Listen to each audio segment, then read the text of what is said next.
चलो। हेलो मेरे प्यारे स्टूडेंट, कैसे हाल है आप सभी के? बहुत बढ़िया। चलिए, आपका फिर से वेलकम है अपने YouTube channel end to end science 369 पर। मेरा नहीं, तुम्हारे अपने चैनल पर स्वागत है। मेरा तो स्वागत आप ही कर रहे हैं। चलिए, और कैसा चल रही है पढ़ाई लिखाई आपकी? बढ़िया चल रही है। तो आपको पता है ना कि ये चैनल किस लिए बनाया गया है? उन गरीब बच्चों के लिए जिनके पास फीस नहीं है। तो उन बच्चों को आपको जोड़ के रखना है, उन बच्चों को बताना है। मैं तो सिर्फ आपका एक माध्यम हूँ, उन बच्चों का माध्यम आप बने, ताकि वो बच्चे आप एक चैनल से जुड़कर अपनी पढ़ाई को जारी रख सकें, कहीं उसे भटकना ना पड़े। तो यूपी बोर्ड की पूरी क्लासेस है, अब से ये थोड़ा टाइम और बढ़ा दिया जाएगा आपको, आपके लिए। अब तक 10-15 मिनट की वीडियो थी, अब 1-1 घंटे का लेक्चर, आधा घंटे का लेक्चर हुआ करेगा, ताकि हम मैथ को जल्दी कवर कर सकते हैं।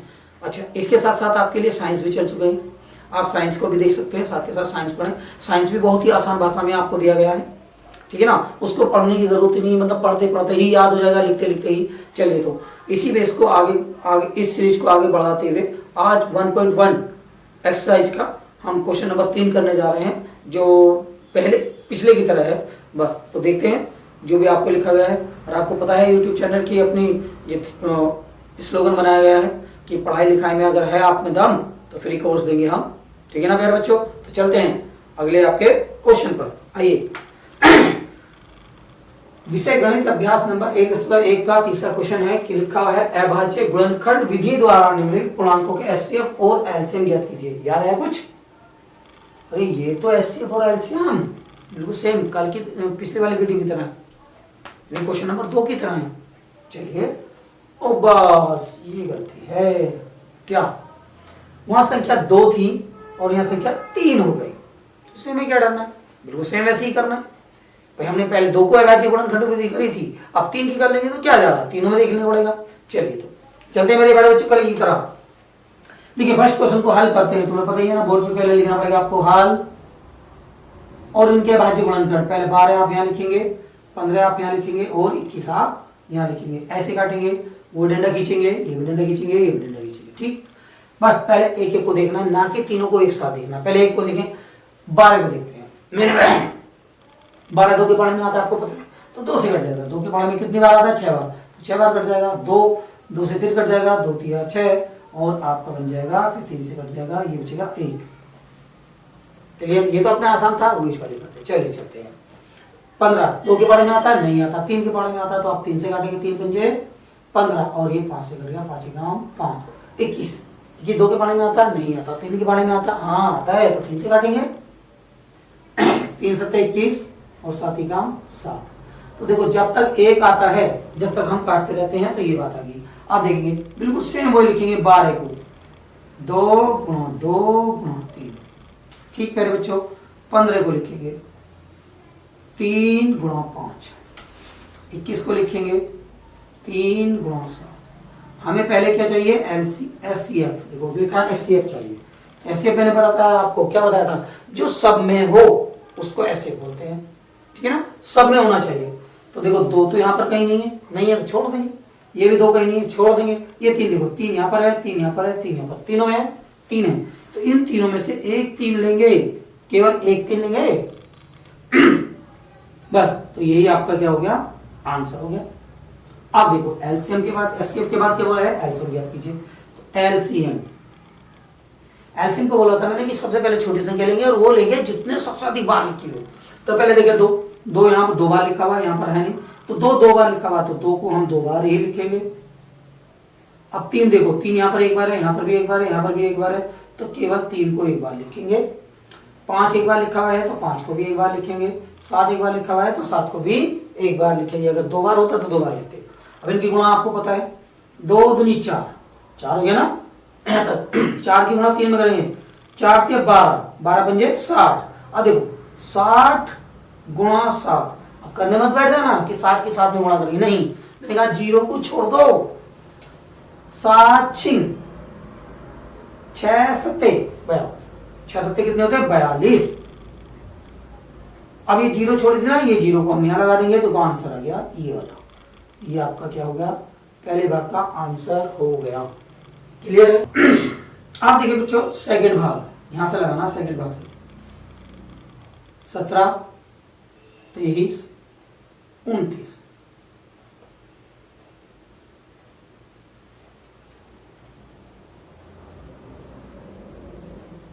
तो देखिए मेरे बच्चों, 17 किसी के पढ़ा में नहीं आता है, ना ही 23 आता है, ना ही 29 आता है, ये तो किसी से कटेंगे ही नहीं, ये अभाज्य हैं, ठीक है ना, आपको पता ही है सबको।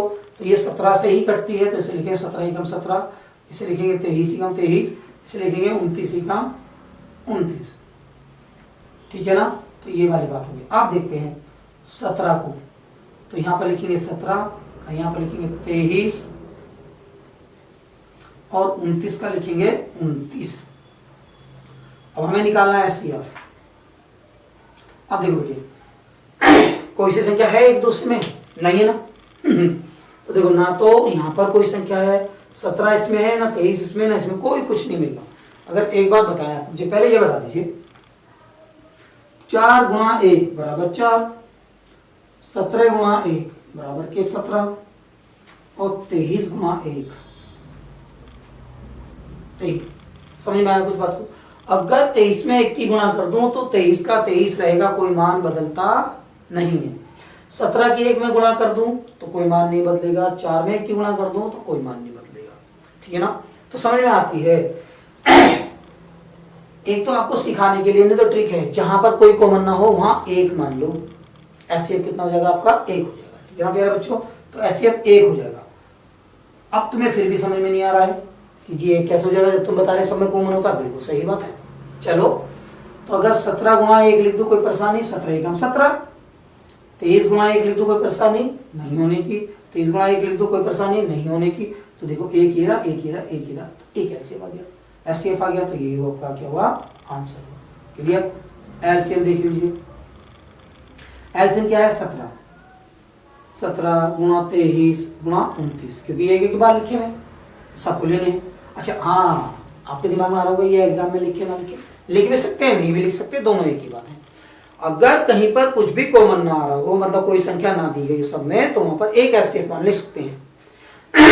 चलिए, अब इनकी इसी में गुणा कर सकते हैं, तो देखो ये तो गुणा थोड़ी सी हार्ड है तो करनी पड़ेगी। 23 की 17 में करें, 7 के 21, 2 हासिल, 7 दूनी 14, 2 16, 1 9 3। अब इसकी करेंगे 29 की गुणा, 9 एकम 9, 81 एकम 81 का 8, 9 के 27, 27 8 35, 2 एकम 2, 2 दूनी 18, 1 और 2 3 6 और 1 7, 3 8 5 13 का 3 का आंसर लगा 1 10 और 1 11। ठीक है ना प्यारे बच्चों? तो देखो ये आ गया। इस प्रकार हम इसको रख कर देते हैं और यही आपका क्या बन जाएगा बेटे? आंसर बन जाएगा। तो मुझे लगता है कोई आपके यहाँ तक दिक्कत नहीं हुई होगी। चलिए, तो इस बात को देखते हैं। अब चलते हैं इसकी तीसरी बात पर।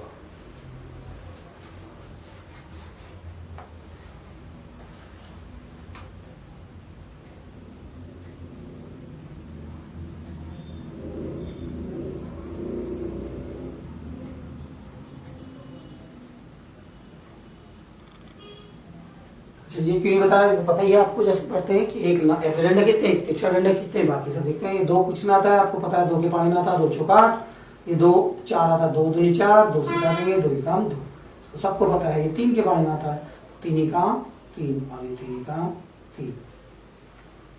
5 के पानी में 5 पंजे 25, 5 पंजे 25। आप देखेंगे तो यहाँ पर लिखेंगे पहले 8, 8 को लिखेंगे 2 गुणा 2 गुणा 2, 9 को लिखेंगे 3 गुणा 3, 25 को लिखेंगे 5 गुणा 5। ठीक बेटे, एचसीएफ जो सब में हो, 2 यहाँ पर है, 3 यहाँ पर है, 5 यहाँ पर, कोई किसी में नहीं है, तो मैंने बताया जो कुछ ना हो वहां पर एचसीएफ होता है 1 आंसर। ठीक है ना? जो कुछ भी ना है वहां पर 1 आंसर। एलसीएम सबको लिख लो। 2 लिखा हुआ है 3 बार, तो हम 3 बार ही लिखेंगे। और ये लिखा हुआ है 2 बार, तो हम 2 बार ही लिखेंगे। 5 लिखा है 2 बार, तो हम 5 ही लिखेंगे। 2 दूनी 4, दूनी 8, 8 तिया 24, 24 तिया 72। और देखो बेटे, यहाँ अगर हम 72 लिखे, गुणा यहाँ हो जाएगा 5 पंजे 25। 25 का पढ़ा हमें नॉर्मल होना चाहिए, नहीं तो गुणा कर लो आप। 72 में 25 की गुणा करेंगे, 5 दूनी 10, 1 35 और 1 36, 2 दूनी 4 और 2 सत्ते 14।